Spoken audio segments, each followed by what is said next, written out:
Nous nous retirons parce que la juridiction devant juger cette affaire n'est pas légale.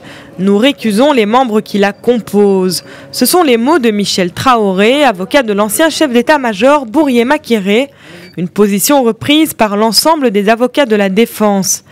À peine commencé, le procès de putsch manqué de septembre 2015 au Burkina Faso a été suspendu après le retrait des avocats de la défense qui protestent contre le décret de nomination du président du tribunal. Ce texte, paru le 22 février, prévoyait qu'il ne peut entrer en exécution que 8 jours après sa publication. C'est sur ce point que les avocats de la défense contestent la légitimité du président. Pour Guy Hervé Cam, l'un des avocats des parties civiles, il s'agit d'une manœuvre dilatoire de la défense. Selon lui, le retrait des avocats montre simplement la volonté des accusés de ne pas être jugés. Ils vont utiliser les moyens les plus hasardeux pour faire durer le procès. Un soupçon largement partagé du côté des parties civiles. D'autres, en revanche, ont fait le déplacement pour soutenir les accusés dans ce procès historique. C'est le cas de Caroline Toda, journaliste arrêtée pendant le coup d'État et libérée faute de chef d'accusation.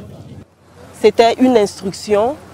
Le juge a jugé bon de me garder en détention pour les besoins de l'enquête.